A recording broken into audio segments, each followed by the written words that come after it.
Good morning, everybody. Joe Gavalis with the Safe Senior Hour, and we going to have a really good show today. We're very fortunate to have the Federal Trade Commission Southeast Regional Director with us today on the air, Cindy Liebes. And Cindy, welcome. We appreciate you taking the time to be on the air with us. Thank you so much for having me.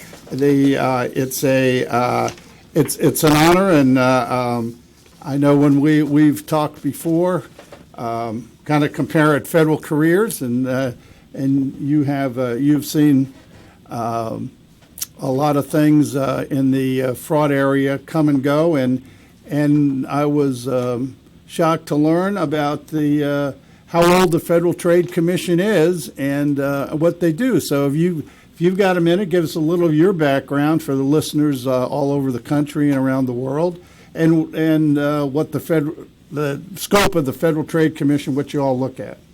Sure, I'd love to. So the Federal Trade Commission is over 100 years old. We are an agency that has sort of two main components. We do consumer protection work, often that is bringing fraud law enforcement actions, as well as a lot of consumer outreach. We also do antitrust work where we're looking at when two companies maybe merge or anti-competitive behavior by companies. But on the consumer protection side, we are, like I said, a very small agency. Total, we have about 1,100 people across the country. And on the consumer protection side, less than 600. We do great work. I'll tell you a little bit about the types of law enforcement actions we bring and the types of cases we bring. We're a civil law enforcement agency, meaning we cannot put people in jail. But what we can do is stop the unfair and deceptive acts and practices committed by companies. And it's in a variety of areas. Some of the areas that we cover, advertising practices. So for seniors, for example, a lot of the cases or the law enforcement actions that we have brought have dealt with products, for example, that might tell consumers that they can cure diseases or stop dementia or all sorts of different claims that may be making, and we will bring actions to stop those claims when they're not true or when a company does not have substantiation or proof about that. So that's in our advertising area. We also deal with financial practices. So, for example, a lot of those cases deal with deceptive and unfair claims being made by companies in the financial area, whether it's some of you may have gotten a call telling you that they can fix your credit or that they can get you a new credit card that is going to be a 0% interest rate for life, which is generally not true, and often consumers have to pay hundreds, if not thousands of dollars in fees. So in the financial area also, that deals with debt collection areas, credit repair, other things like that. So then we also deal with privacy and data security. The agency has been very active in that area, and I think we'll talk about that, as well as what I call our marketing practices area. So that area deals with deceptive marketing practices. When we're talking about older adults, we're looking at a lot of schemes, and I think I'll go into it a lot more later, but things like imposter schemes, grandparent schemes, where people are trying to get your money, telling you all sorts of things that are not true, but trying to get your money, whether it's over the telephone, whether it's on the internet, or even in person. Right. I'm amazed the scope that you have, and you are as being the law enforcement coordinator, you're such an integral part of this battle against financial elder exploitation, and we can't say enough. Could you just give, what are some of the tools that you have at your disposal? I know you work in task forces and you'll work with law enforcement in appropriate ways, to put the bad guys, as they say, in jail. But you also have some other tools that you can do, like, I think, injunctions and things like that. Could you go over some of the things that you all use? Sure. So I want to first say one of the things that we really want to encourage folks is to complain, because it's based on complaints that we get from you, your listeners, that we bring our law enforcement action. And like I said earlier, we're a civil law enforcement agency, but we can do a lot of things. We can get injunctions, both temporary injunctions and that at the end of our law enforcement cases, final and permanent injunctions to stop the bad, deceptive, and unfair practices. But as ancillary relief for our injunctions, we also can freeze the assets of the deceptive actors, both the corporate assets as well as the assets of the individual defendants. Now, we have to do that by going to court and getting an order to do it. But we freeze those assets so that hopefully that money can go back to consumers who have been victimized. We also sometimes get a receiver put in place, someone to run the company if it can be run legitimately and profitably. And we also make sure that the company stops doing the bad practices. And that will be temporarily done until we go through the whole law enforcement action. At the end of our law enforcement case, of our court case, we then try to get as much money back as we can for consumers. All of the money that we can collect, and we do it both in the United States, and we'll collect money from overseas if we can. We give back to consumers. It doesn't go into our budget. It goes all back to consumers.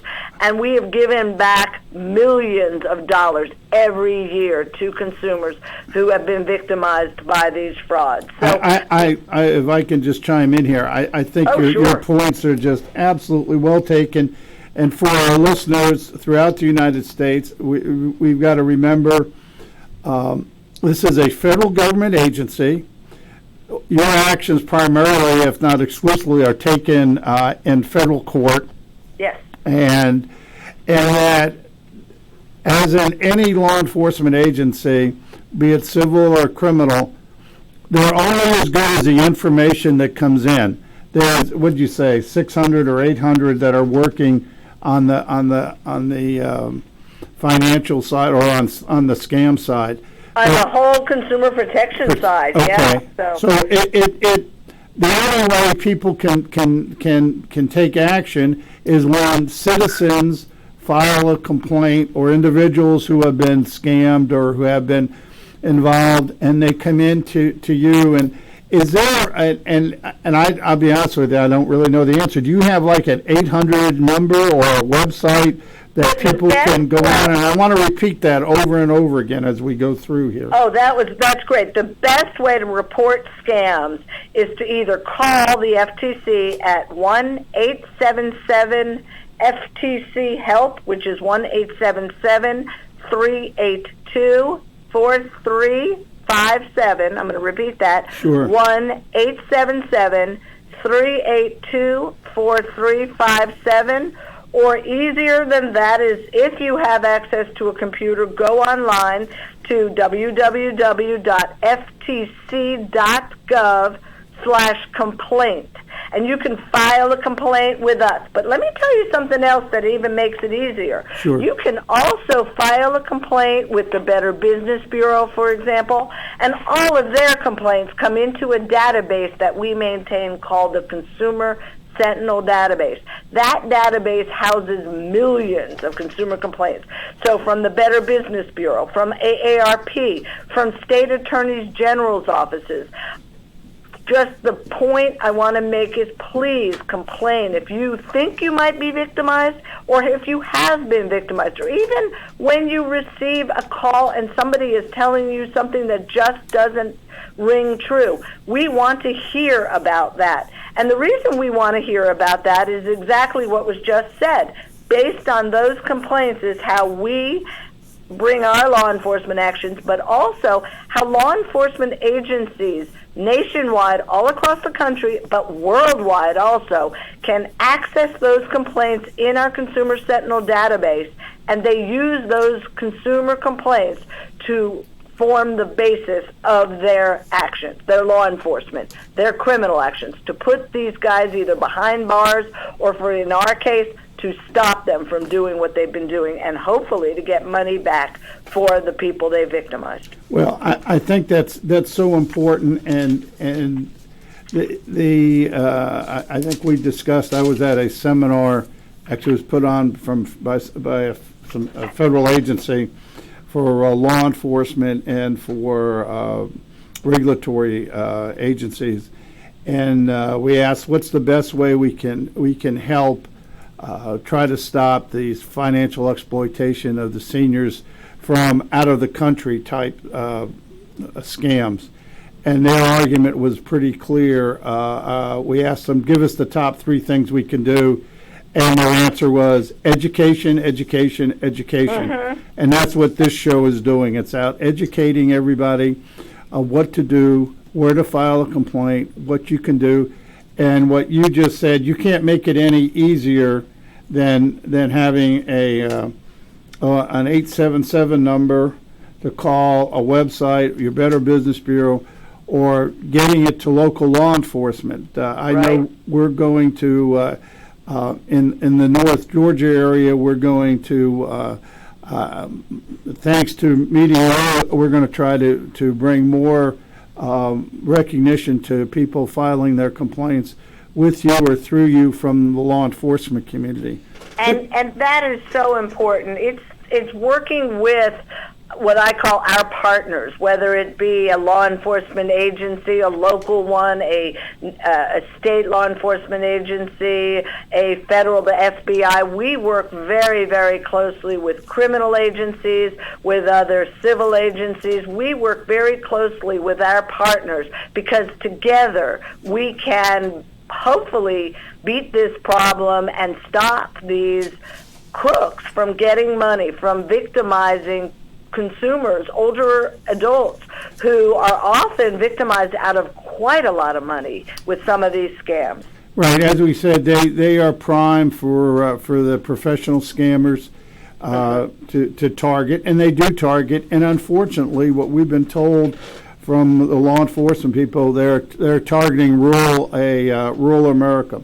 Well, with that, we're going to end our first segment here of the Safe Senior Hour. Remember, our comment every hour is to remind everybody elder abuse does not report itself, so please pass on the information. With that, we'll take our first break.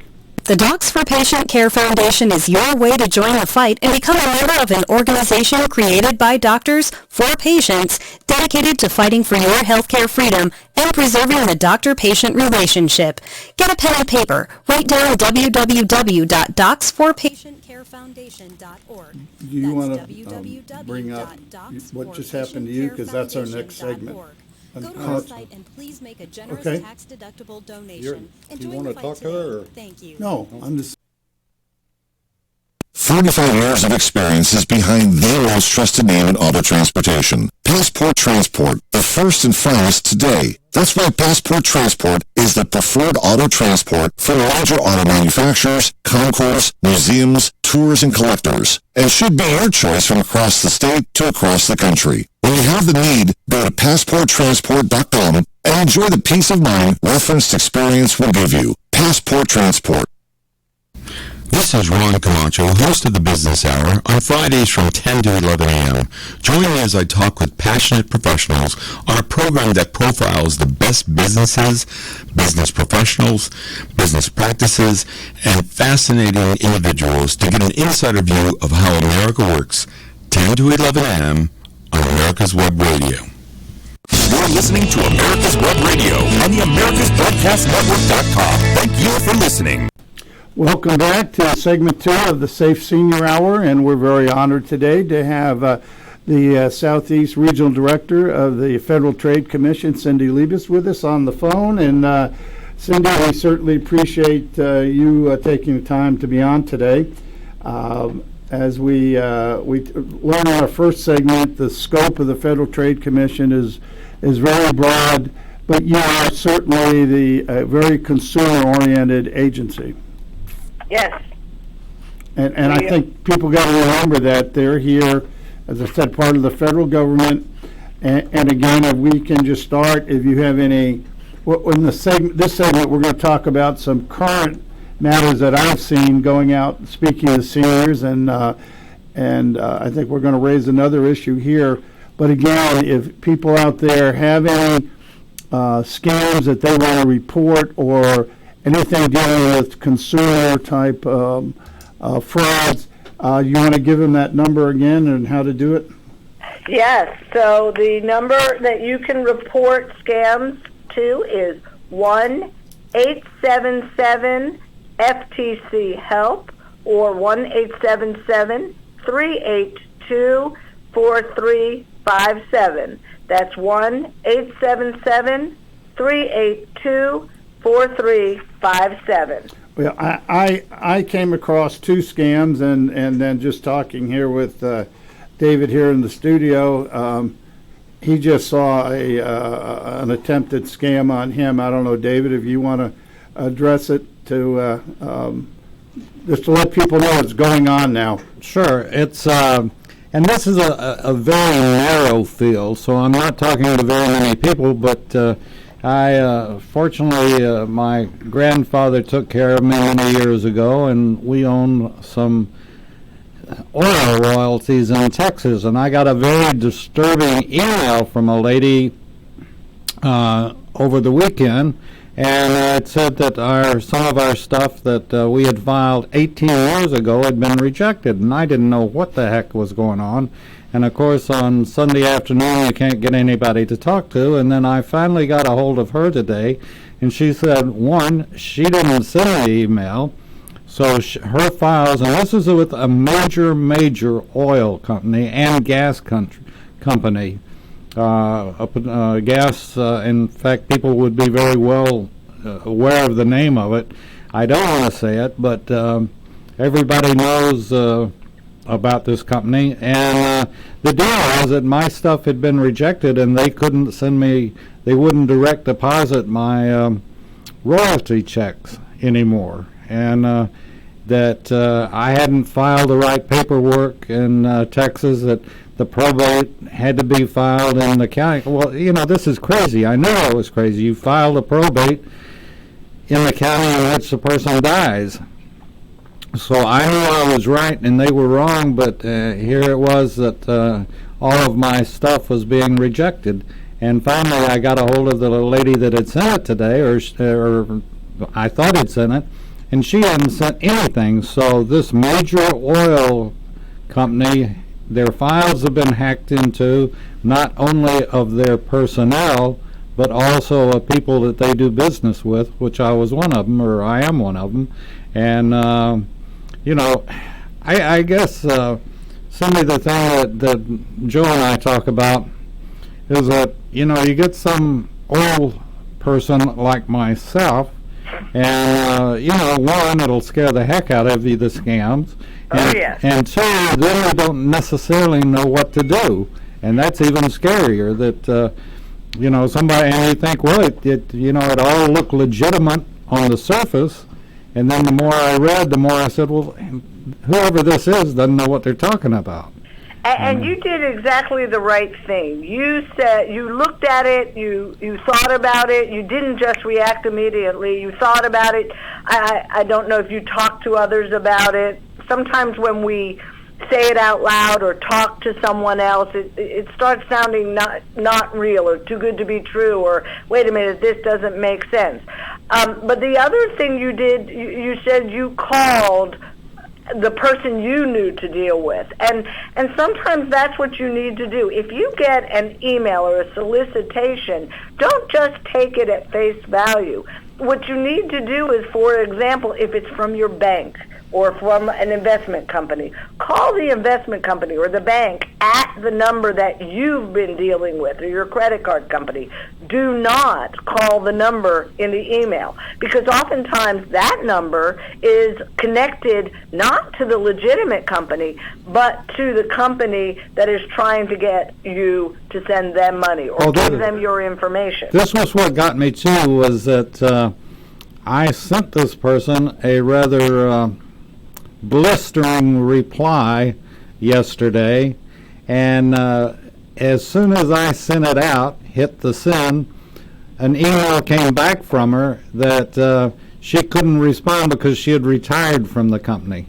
And I thought, now wait a second, why would somebody send out this letter on Friday knowing that they were retiring or had retired? And so that too just didn't, it added up to 4 when I was trying to get, 2 in 1. Well, I think sometimes the fraudsters, you see, excuse me, all the time with scams they pull using government entities, they get the name of an individual at some time was in that agency or that department and throw that name out like it really is somebody. So if you check, there is really somebody by that name at some time worked there.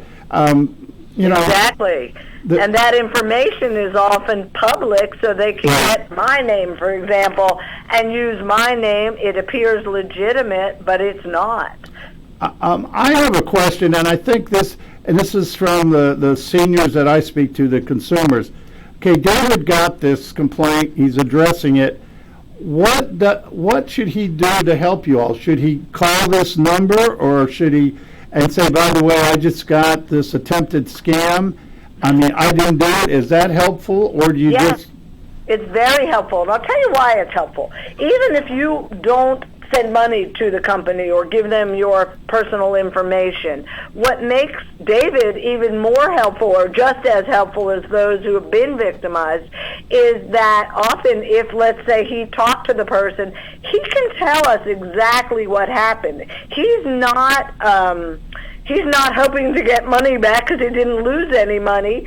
So he actually is a great witness. What we do when we bring our law enforcement actions is we get affidavits, or what we call declarations, from dozens of individuals, both who've actually sent money to the company or talked to somebody at the company, and we get all of that information. But even if you didn't send money, even if you said, this doesn't sound right, but you can tell us exactly how it happened and what they were doing, that's really important to us. And when you send us, like if you have documents, if you file a complaint, you can even upload those documents or say in your complaint, I have information I'm willing to share. All that is really important to us. The thing is, they are holding money in suspense because they reject, or supposedly, because they rejected it. And the thing that scares anybody to death in Texas, if you're in the oil business, is when you say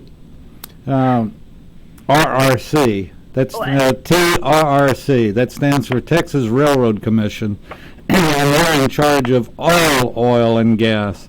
And I will be talking to them today. Right, and that's what I would suggest. In a case like this, and not specific to David's problem, but in any case, you definitely need to contact the legitimate agency, not at a number that you got in that email, but contact the agency. Contact also the investment or whoever the legitimate company you're dealing with. Like if it's your bank or the credit card, and they tell you your credit card has been compromised. Or the scam we are seeing a ton of lately is the Social Security scam, where people are getting robocalls and they're being told that their Social Security number has been compromised or has been used, and they're holding your Social Security number, and you need to call this number and give them all sorts of information. These scammers often use robocalls, and the message is hard to ignore.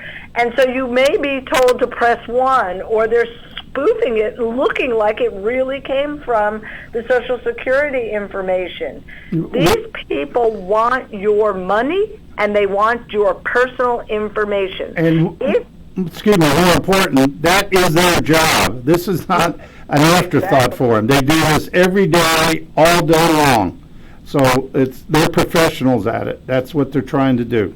Right. And so that was the thing, I'll do everything that you just told me to do, and just one little thing. I tell you what, if you give me your badge number, I'll give you mine. Exactly. I like that. You can't trust caller ID. Right. You can't trust the internet necessarily. Don't give your personal information to anybody. Don't give them your Social Security number if they're telling you it's been compromised.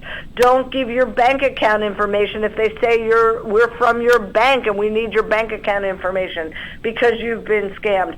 The reality of it is that's what they're trying to get from you. They are trying to get information, for example, about your investment. So be very careful when you give any information. And then check with the real company or check with the real Social Security Administration, or in your case, the Texas, the agency that you talked about. Check with them. See if they've heard about this. And check with whomever you have your investment with. Chances are your money was not put in any kind of, or being held. Chances are it's just fine, but what they wanted from you was either access to your personal information so that they could get your real money, or access to information about you so they could get your real money or your investment. I just want to, as I said, we go around and speak to seniors, so when we come back here, we're about to end this segment, I'm going to bring up two new scams here, Cindy, that I'll just let you listeners in on, and then we'll go in to more actions that are taken by the Federal Trade Commission. And again, this ends our second segment of the Safe Senior Hour. And remember, elder abuse doesn't report itself. Perhaps you are struggling to cope with the disease of addiction. If not, you probably know a family member or friend that needs help in battling the cravings and the personal and professional damage done by the effects of drugs or alcohol. Get a pen and paper and be ready to write down the following. These are the issues that the trained staff at the Atlanta Healing Center address and treat every day. Their doctors and counselors with over 40 years of practice in the field of addiction can treat the suffering individual in a thoughtful, compassionate, and experienced manner and guide him or her along the path to recovery. So call 770-696-9862 and speak to a knowledgeable staff member about how you or your loved one can be helped to enjoy a better and healthier life. More information is also available on the website at www.atlantahealingcenter.com. Hello, I'm Dr. Mike Karuchak. Have you ever wondered what doctors talk about amongst themselves? If you do, join us on the Doctor's Lounge and hear the doctors' conversations amongst themselves. Join me and my co-host, Dr. Hal Schertz, every Thursday morning, 8 to 9 a.m. The Docs for Patient Care Foundation is your way to join the fight and become a member of an organization created by doctors for patients, dedicated to fighting for your healthcare freedom and preserving the doctor-patient relationship. Get a pen and paper. Write down docs4patientcarefoundation.org. That's DOCS, the number 4, patientcarefoundation.org. Go to our site and please make a generous, tax-deductible donation and join the fight today. Thank you. You're listening to America's Web Radio on the AmericasBroadcastNetwork.com. Thank you for listening. And welcome back to the third segment of the Safe Senior Hour. We're very honored today to have the Federal Trade Commission Southeast Regional Director, Cindy Liebes, on.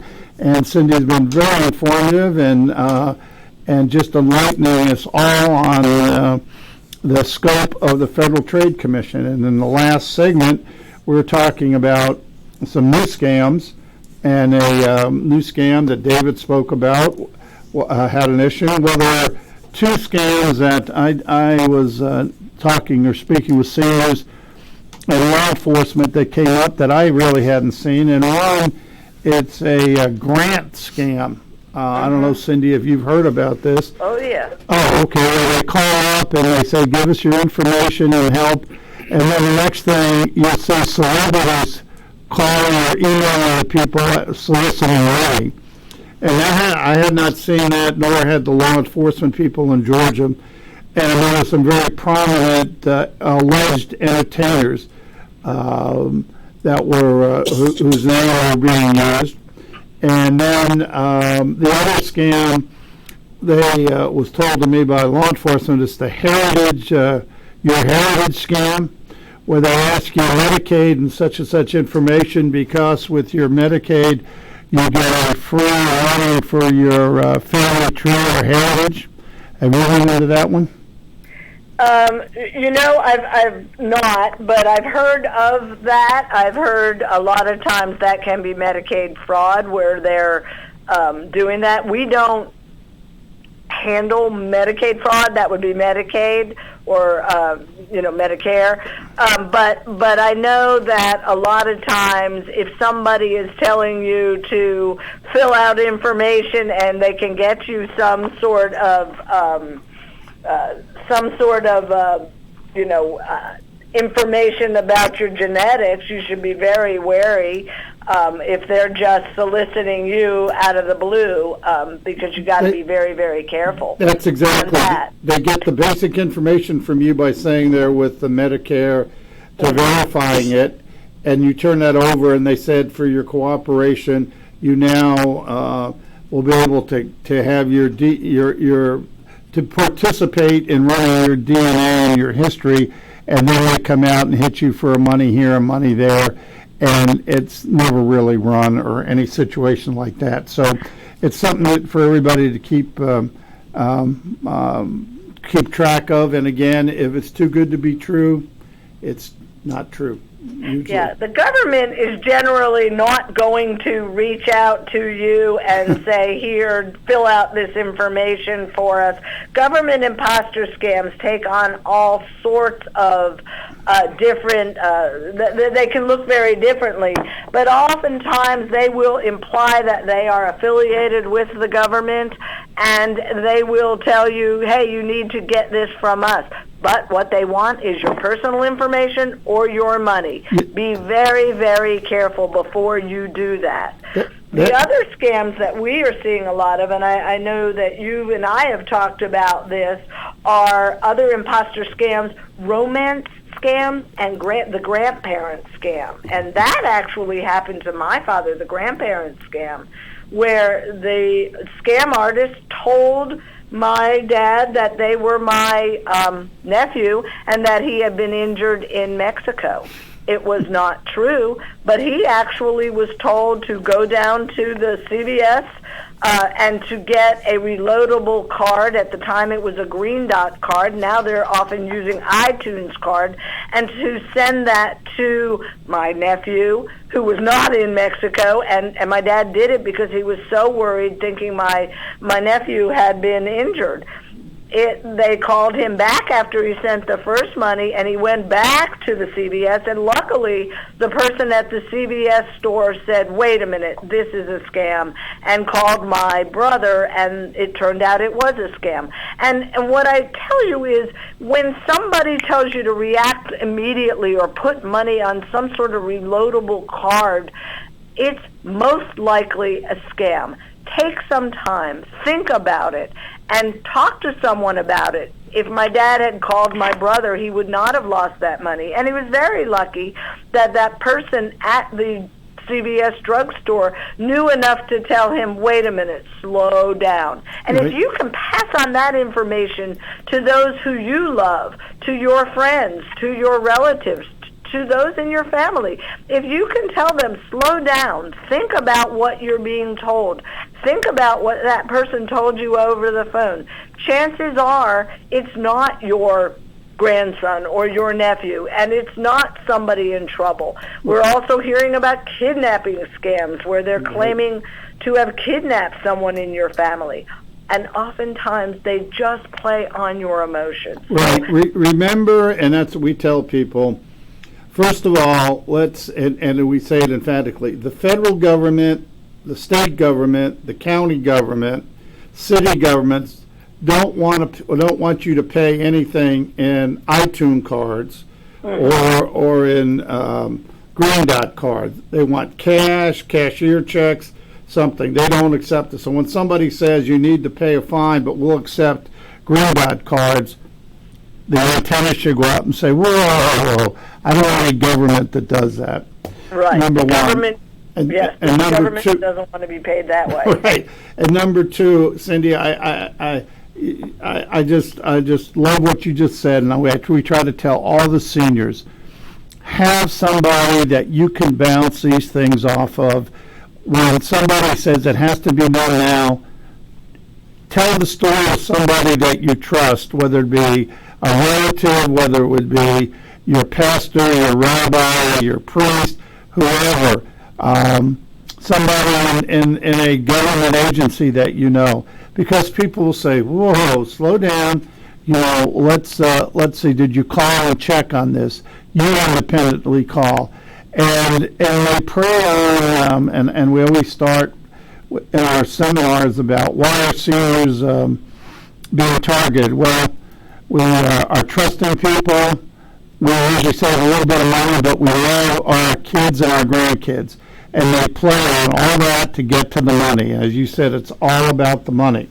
For the rest of this segment, a dear friend, I know it's a mutual friend, Steve Baker of the Baker, who issues the Baker Fraud Report, and I recommend everybody who's interested in following worldwide frauds that are going on, is that you go and just, however you do it, Google, whatever it is, Baker Fraud Report, and you can see this great report. It really goes into detail. We've had Steve on the show a couple times, a wonderful guy whose background was the Federal Trade Commission, and I think then he was with the Better Business Bureau. And looking at his latest report, and Cindy, we look at it, he highlights the Federal Trade Commission's settlements that have taken place, and I know you have it out, and there are three things here I'm looking at, and if you want to go over, pick one of them or two of them, whatever you'd like to discuss here, I think. Well, just three really big cases that were announced, settlements that were announced just last week. One was the FTC imposed a $5 billion penalty and sweeping privacy restrictions on Facebook. And that's not a big. I gotta say that's not a big. Yes. Yes, Facebook is a record-breaking $5 billion penalty, and it's holding the company accountable for decisions it made about its user privacy. And in that case, it was a charge that they had violated consumers' privacy, and they had violated a previous order that they had entered into with the Federal Trade Commission. So that's just a huge, huge case that we brought against a huge company. And also in a related but separate case, we announced a separate law enforcement action against a data analytics company called Cambridge Analytica, and that was also brought against a former chief executive officer and an app developer who worked with the company. And we alleged that they used false and deceptive tactics to harvest personal information from millions of Facebook users. And so they agreed to a settlement with the FTC.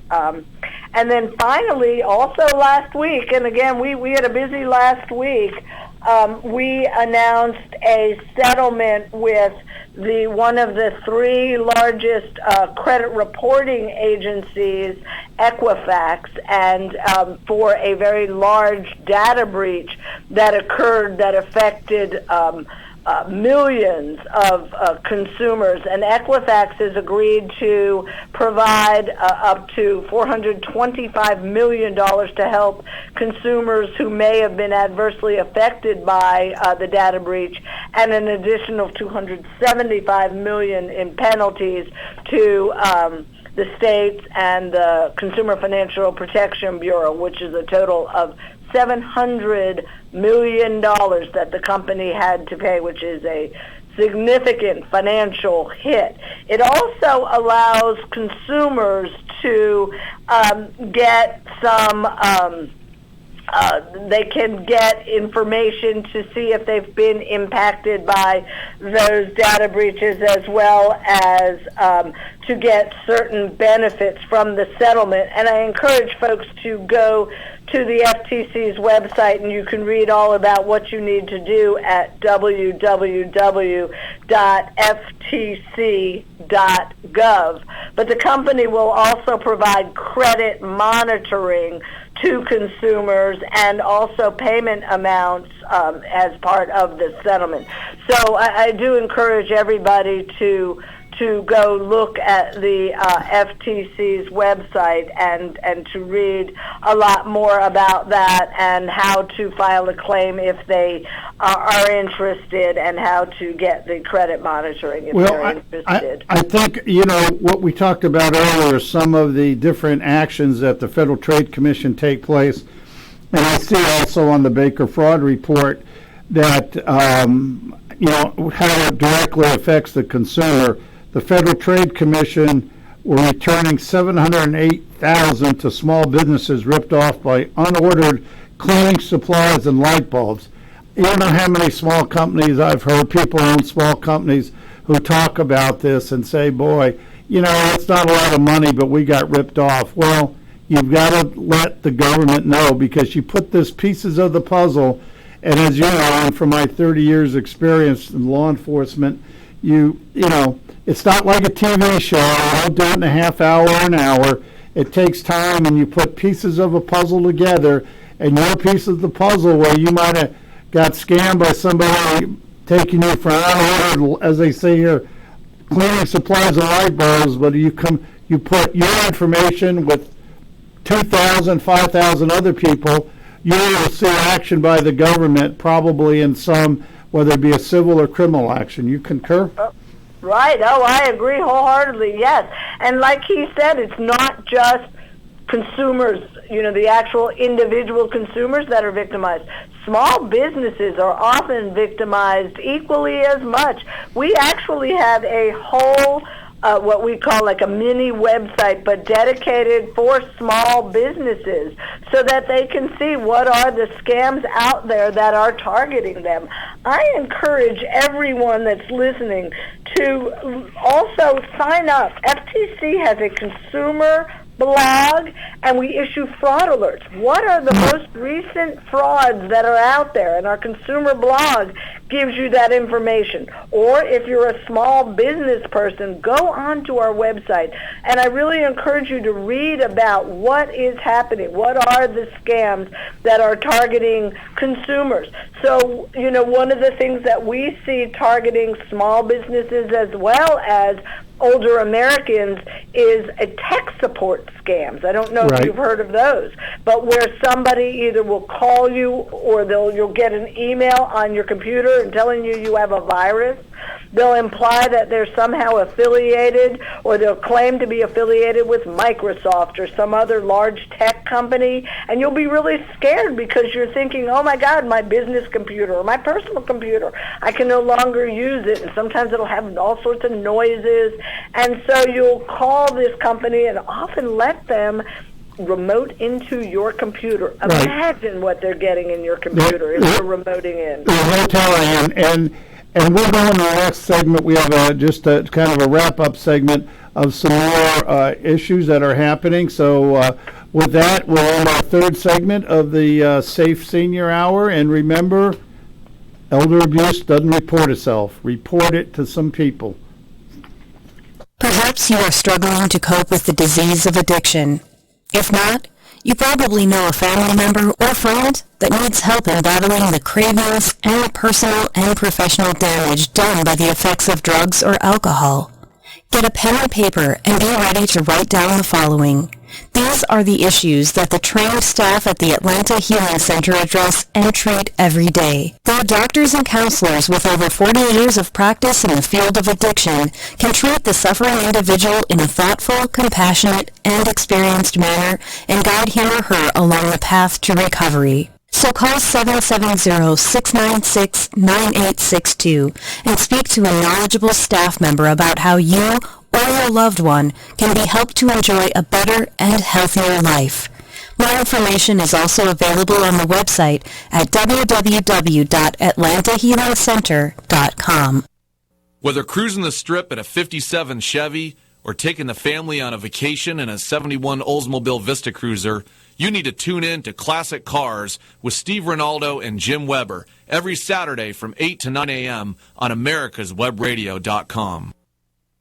Get your pen and paper ready. If there's a move in your near future, I'm here to tell you that the folks I used and now recommend is Around Town Movers. Timothy and the guys recently moved me, and I am and was totally satisfied with a sometimes not so fun experience moving. Call Timothy at 770-378-4708 and make it a good move and a good experience. Around Town Movers for that local or cross-country move. Timothy, Around Town Movers, in my opinion, are the best. That's Around Town Movers. Call them. You're listening to America's Web Radio on the AmericasBroadcastNetwork.com. Thank you for listening. Well, welcome back to our final segment of the Safe Senior Hour. And again, we are really honored to have the Regional Director for the Federal Trade Commission for the Southeast, Cindy Liebes, and we're just going through some of the guidelines and scams and suggestions how to help consumers and where to go and where to get help. And with that, Cindy, if you could, as we're starting to wrap up this hour, could you give that number again and your website where to file complaints? Yes, please. So I will tell you, if you want to file, to call, you can call the FTC at 1-877-FTC-HELP, which is 1-877-382-4357. I'll repeat that, 1-877-382-4357, or go online at www.ftc.gov/complaint. And I'm going to say again, we really want to hear about your consumer interactions with folks. You know, most people will tell you to please stop complaining. They don't want to hear it. Well, we at the FTC do want to hear it. And I will tell you, complain, please complain, because it is those complaints that help us to do what we do best, and that is to stop these fraudulent actors from victimizing anyone else. As we say, and we can't say it enough, elder abuse, and that concerns financial exploitation, does not report itself. If you don't tell somebody, they're not going to know about what happened to you. Let me ask you on that number, is that answered by a live person, or is that just leave a message, we'll get back to you? How does that work? They are answered by a live person, and they can direct you to information that is on our website. We have wonderful information about almost every one of these scams we've talked about today, whether it be imposter scams, healthcare scams, home repair scams, and receiving unwanted robocalls. That's all that information is on our website, and they can direct you there. But I want to talk about one of our really best pieces of outreach information directed to senior and older Americans or older individuals, and that is our Pass It On campaign. Our Pass It On campaign is the idea of Pass It On is central to the FTC's work on older adults, and that is, and it's something that you said, talk about scams. Tell someone. Talk to someone, because you're less likely to fall for a scam that you have talked about. And then tell the FTC and tell everyone else you know, because someone you know and somebody may be victimized by those scams. And our Pass It On information and this brochure and the information covers a variety of topics, including identity theft, imposter scams, charity fraud, healthcare scams, home repair scams, paying too much, you've won scams, including grant scams, unwanted calls, and all of information that you can pass on to your friends, you can pass on to your family members, because as older adults, we all have years of experience that we can pass on to others, and we really are a great resource of information for others. So please go to the FTC's website, look at this information, and pass it on. Right, and I think there are two types in the professional financial fraud area that take place. One is your fraud that immediately happens, and what Cindy was just talking about. You have to do it now. Your grandson is in an accident. They are being kidnapped. Something they're trying to get you to do immediately. It almost like you go in and, are you going to go buy a car because this is the last chance you're ever going to have to do something? Well, of course, we know that's not true. So that's one way. But when you get into the romance scams, these are scams that develop and take time because that's part of the scammer's playbook, and they have playbooks. They have things that they read and train their professionals to scam you out of money, and it takes usually weeks or a month to get to the point where you, the victim, be it male or female, believe these people that this is their one and only, this is your only chance. You found Mr. or Mrs. Right, that you can live happily forever after, or somebody that you can talk to. So these are issues that you have to look at, and again, if you start getting into these internet relationships, and remember the computer has given courage to people that would never talk to you or never try to scam you, because it's on the net. You have no idea who you're talking to. The pictures they send, you don't know if it's really them. So I think these are things we need to remember.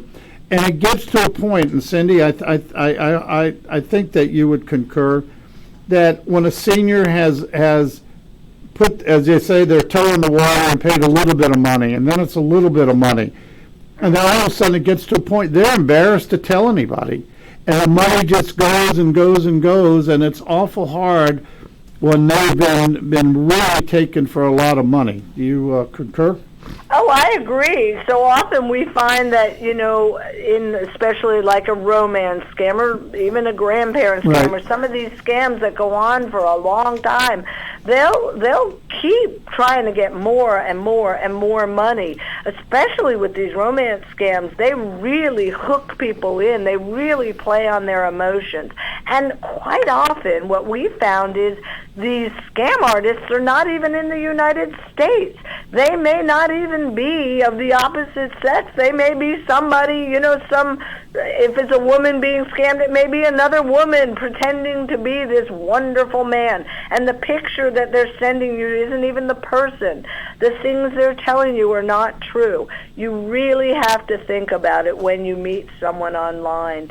I was just at a program with Georgia Senator's office, Senator Perdue, and a woman actually was there, and she was listening about the different scams out there, and she then said, I've been the victim of a romance scam, and she was very upset, and she said, I am now just realizing that's what's going on. So really talk to somebody, listen, because you are not guilty of anything. These people are good. This is their job, as Joe said. This is what they do. They are good, and they know how to play on people's emotions.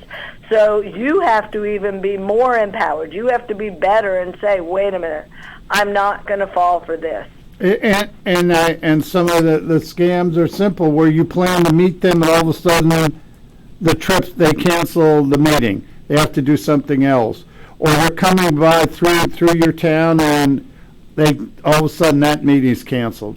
We can go on and on, talk about actual cases about how money's moves hands, but when you're sitting in a group of seniors and they're talking, and you give out the examples, and people are thinking, oh, well, it's a few $1,000s. No. These are like $30, $40, $50, $100,000 that people are paying out. And again, some people are very fortunate that, okay, it's a mistake, but it hurts them. But if, not really a lot in the financial world, because they've had good investments or they're fortunate to have money. But when we start losing some of these rural areas, say that $500 is a lot. $500 is a lot to a lot of people. And so at that point, you're causing tremendous hardship on these individuals. And please, as Cindy said, talk to somebody, tell them what's going on, confer with them, get a second opinion. Mm-hmm. And the chances are that you know someone that has been scammed. Chances are that they may not want to talk about it, but the statistics do. The truth is that sharing what you know, what you've learned just from this program, can help protect someone who you know from a scam. Yes, you. People listen to you because they trust you, and now you're more empowered. You're their friend, you're their neighbor, relative. That's why we really have information that you can pass on to others, whether it's about identity theft or an imposter scam, or, as Dave talked about, an investment scam that probably was about to happen. Sometimes these scams can take someone's entire life savings. Their entire life savings, because they believe the people. And a lot of times seniors have saved up quite a bit of money, and that's all they have, their nest egg. Don't let someone else take your nest egg. Really talk to someone and pass on what you've learned. It really will help. And report when someone has been victimizing you. I can't promise that the FTC or another law enforcement agency can, bring an action or put the person in jail. But what I can promise you is your complaint matters. Well, we appreciate that. And as we're wrapping up today's show, and we can't again thank you enough, Cindy, you are always welcome to come on, you or any of your associates from around the country or out of your office, because this is important to get the information out. So we can't thank you enough.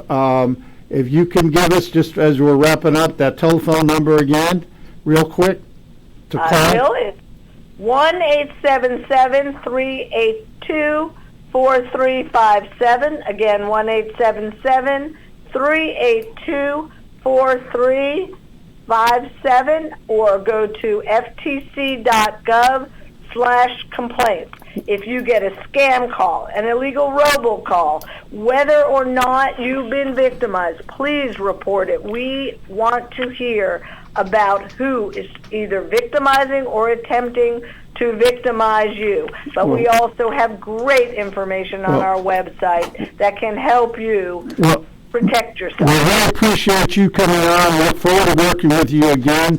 Remember, for all those seniors out there, that elder abuse doesn't report itself. And with that, that'll end our final segment of the Safe Senior Hour. You're listening to America's Web Radio on the AmericasBroadcastNetwork.com. Thank you for listening.